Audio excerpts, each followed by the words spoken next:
สบายดีพี่น้องวงปลาย AI ไซนิวกล่าวทักทายสบายดีพี่น้องไปทางฝั่งซ้ายสปปลาวพี่น้องทางโซนยุโรปและครับพี่น้องประเทศไทยบ้านเฮาเนาะพี่น้องเนาะทักทายสบายดีพี่น้อง FC ทั้งผู้ใหม่และก็ผู้เก่าขอบคุณขอบมกขอบเจอพี่น้องวงปลายคู่คนนะครับเนาะที่แวะมาเป็นกำลังแรงมกกำลังแรงเจอดูยูเซอร์นะครับเนาะสำหรับคลิปของการทำสวนองุ่นเนาะพี่น้องเนาะสำหรับมื้อนี้องุ่นของเฮาก็เดินทางมาฮอด76 วันได้พี่น้องเอ้ย76 มื้อสำหรับการเอ็ดคอนเทนต์ปลูกองุ่นนะครับเนาะตั้งแต่องุ่นของเราปลูกลงดินเนาะพี่น้องเนาะผมก็ได้เอ็ดคลิปให้พี่น้องได้เห็นได้ส้มได้เบิ้งศึกษาเรียนรู้ปลูกไปน้ำกันดูแลไปพร้อมกันจนมาฮอดมื้อนี้นะครับคลิปนี้ผมเรามาเน้นอยู่ที่ต้นนี้นะครับพี่เพื่อนคลิปนี้สำหรับ FC S48 พูดแล้ว ขออนุญาตโหขวัญเนาะพี่น้องเนาะการทำเกษตรอย่างมีความสุขว่าสันทอ เฮามาเฮาเหลืองกันเลยเนาะพี่น้องเนาะประมาณ1 อาทิตย์ที่แล้วนะครับพูดแล้ว ประมาณ1 อาทิตย์ที่แล้วเนาะครับเนาะองุ่นของเฮาต้นนี้นะครับหรือว่า S48 ต้นนี้เขามีข้อตาหนึ่งนะครับหนึ่งข้อตานั่นแหละมี2 ใบใน1ข้อตามี2 ใบนะครับก็มีใบนี้เนาะพี่น้องใบนี้ที่ผมจงไว้ ผมจงไว้แล้วใบนี้ผมตัดทิ้มนะฮะ เนาะพี่น้องซึ่งก็ได้มี FC เนาะเฮามาบอกว่าลองตัดดูเลยนะครับแล้วก็รูปตามันออกแล้วยอดเขาจะเป็นยังไงนะครับเนาะก็ถือว่าผมได้ตัดได้กะประมาณ1 อาทิตย์นี่แหละคันจำมีพิษนะสำหรับพี่น้อง FC ผู้ที่เฮามาแนะนำผมเนาะพี่น้องเนาะแล้วตรงนี้ยอดของเขาหรือว่าตาของเขาก็ได้ระเบิดออกมาเบิ่งพี่น้องยอดระเบิดหรือว่าตาระเบิดนะครับสวยงามพี่น้องถามว่ายอดของเขาเป็นเนเลอร์นะครับหลังจากที่เฮาทำการตัดใบออกใบหนึ่งแล้วก็ตัดหนวดนะครับยอดของเขาก็พุ่งออกมาตามปกตินะครับสวยงามเป็นอย่างมากแต่มันมีข้อแตกต่าง พี่น้องเคยเห็นบ่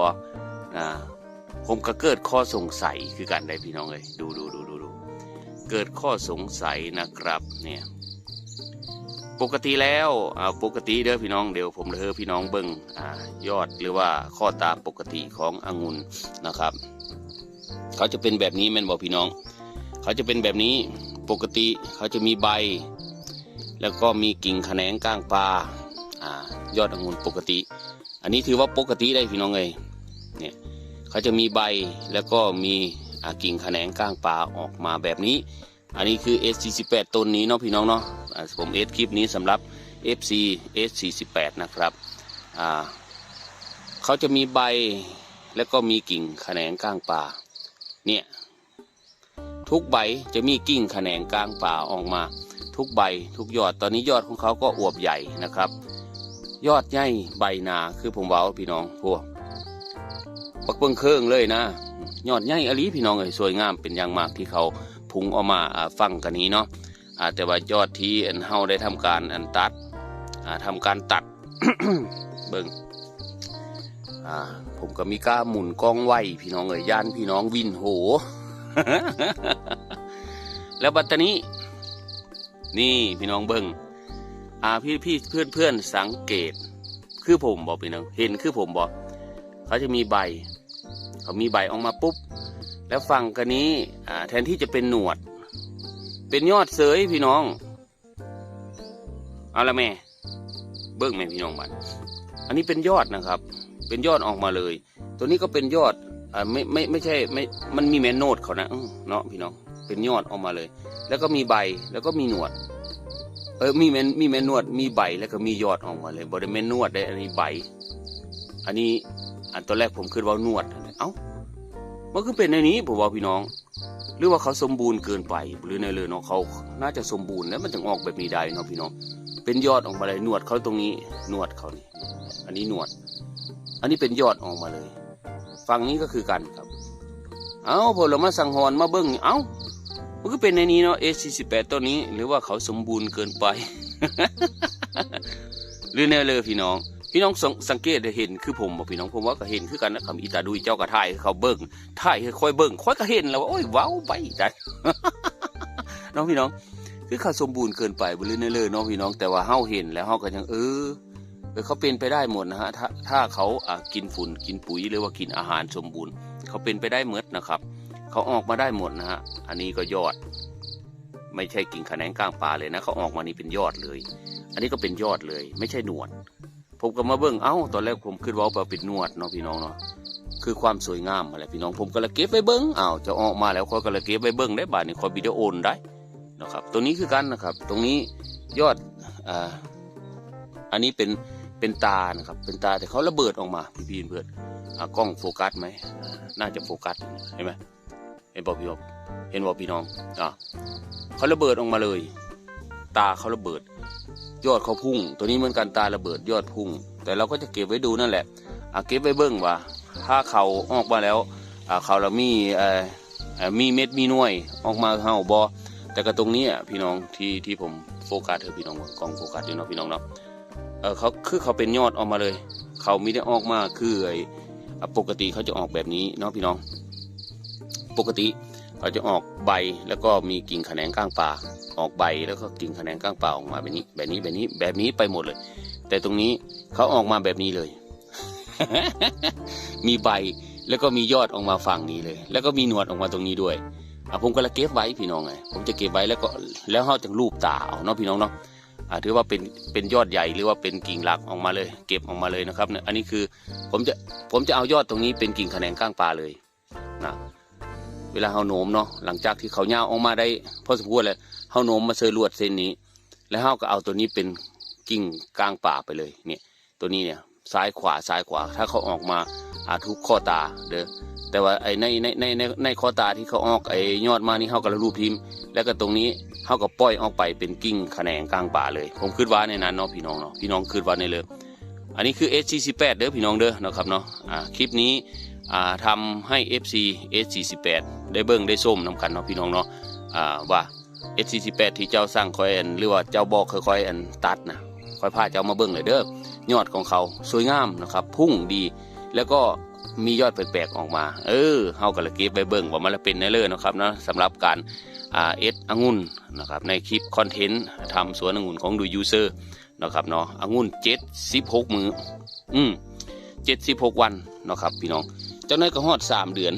หรือว่า90 วันนั่นเองเจ้าน้อยมีน้อยเลยเนาะประมาณอี14 มื้อเนาะพี่น้องเนาะอี14 มื้อกะละฮอดแต่ว่าถามว่ายอดองุ่นของเฮาเป็นในเลิศนะครับนะผมอัปเดตเธอพี่น้องได้เห็นคู่มือหลังเธอผมก็คืดยานอยู่ได้คืดยานพี่น้องโอ้ยเปิดอีตานี่เด้เรียนหน้าเราเลยล่ะ เอาแต่คลิปอันนี้ลงแต่ละมือแต่ละเว้นคือมีท่าจอบท่ายคือมันเหลวท่ามันเป็นม้าโหลดแน่ขันไปในนั้นผมก็ไปหาท่ายตามโซนเขาแล้วก็แล้ว แม่นบอกพี่น้องไปหาท่ายเอาเลยนะครับแต่สิ่งที่เฮาอยู่นี้คือเฮาจะให้พี่น้องได้เห็นได้เบิ้งประกอบที่เนาะเฮาเห็นคลิป2อย่างดังใหญ่ๆเนาะไปเพิ่นก็สัมภาษณ์ทันทีสวัสดีครับพี่ตอนนี้องุ่นของพี่ปลูกได้กี่เดือนแล้วครับโอ้องุ่นผมปลูกได้1 ปีแล้วครับ โอ้โหดกเต็มต้นเลยประมาณนี้แบบนั้นบอกมันก็ได้อยู่แม่นบอกแต่ว่าเฮาเยอะเห็นสิ่งที่ผมลงไปนะครับเนาะเราอยากจะให้พี่ๆเพื่อนได้เรียนรู้ได้ศึกษาไปด้วยกันว่ากว่าที่จะได้อะไรมานั้นมันไม่ง่ายเฮาไปเห็นในคลิปองุ่น8 เดือนองุ่น10 เดือนองุ่น2 ปีเขาประสบผลสำเร็จแล้วแต่ว่าเฮาน่ะไม่ได้เห็นจักเถอะว่าองุ่นของเราเดินทางมาวันนี้เดินทางมาถึงจุดนี้เดี๋ยวผมยังละอีกคลิปหน้านะครับผมจะเอาผ้าเทปมาเขียนไว้เลยว่าองุ่น76 มื้อนี่อยู่ประมาณนี้เนาะยอดเขาลงมาเอาผ้าเทปมาเขียนไว้เลย76 วัน77 มื้อละมาฮอดผีบอ78 มื้อละมาฮอดผีบอเนี่ยผมยังละเอียดอยู่เลยพี่น้องคอนเทนต์ตัวนี้เนาะพี่น้องเพื่อหยังทำเพื่อโอ้ยเนาะ กะเพื่ออยากจะให้พี่เพื่อนที่บางคนบางท่านเนาะผมก็ได้ไปเห็นคลิปอันผู้สาวผู้หนึ่งเนาะแล้วก็นุกเองก็ยังไม่รู้ว่าองุ่นเดินทางวันละ กี่เซนนะกี่นิ้วยังไม่รู้เลยแต่ว่าก็ถ่ายที่ถ่ายลงไปนี่องุ่นได้10 กว่าวันแล้วประมาณนี้ผมก็เลยคิดว่าเดี๋ยวผมจะทำให้พี่ๆเพื่อนๆได้ดูว่าองุ่นเดินทางในแต่ละวันนั้นเดินทางกี่เซนนะครับผมยังเอาพาเทปมาเขียนไว้เลยมือนี้จะมาหอดนี่คนละวัดเจ้าเลยอยู่นี่มืออื่นจะมาหอดผีบอนี่เราเป็นแบบนี้เลยได้พี่น้องเลยเพื่อหยังเพื่อเฮาได้หูจักว่าถ้าองุ่นเจริญเติบโตได้ดีเขาจะเดินทางวันละกี่เซนวันละกี่นิ้วถ้าเขาเจริญเติบโตได้ดีนะครับถ้าเขากินอาหารสมบูรณ์นี่คือมันเป็นแบบนี้แหละนี่คือคอนเทนต์เด้อพี่น้องเด้อผมเป็นคอนเทนต์เนาะ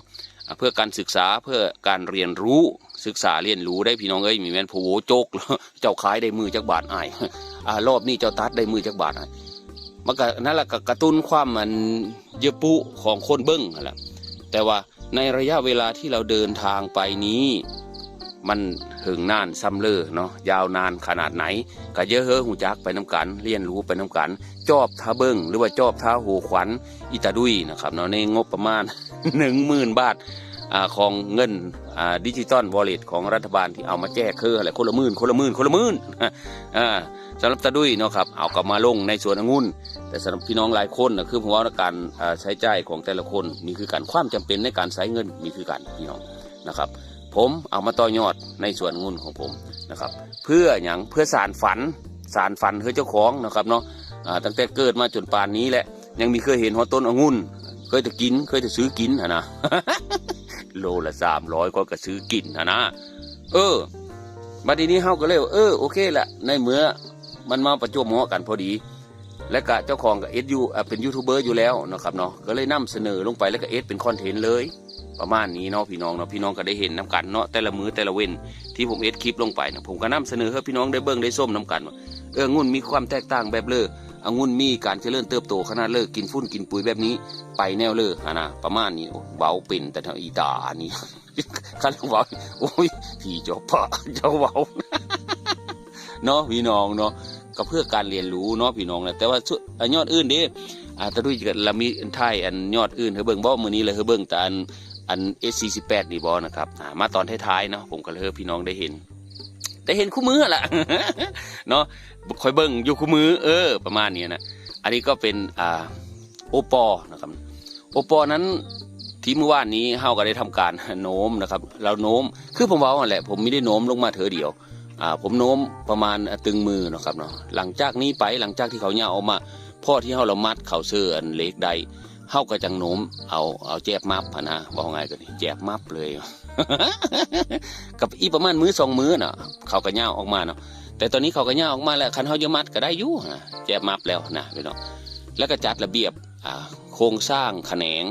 เฮ้ยเขาย้างออกมาอย่างสวยงามนะพี่น้องเฮ้ยเขาย้างออกมาอย่างสวยงามฝั่งนี้ก็3นะครับ3 ยอดนะครับ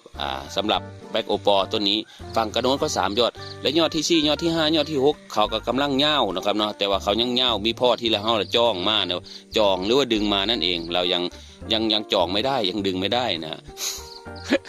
ปลดหัวใจอีแล้วเรายังจองไม่ได้วะเนาะพี่น้อง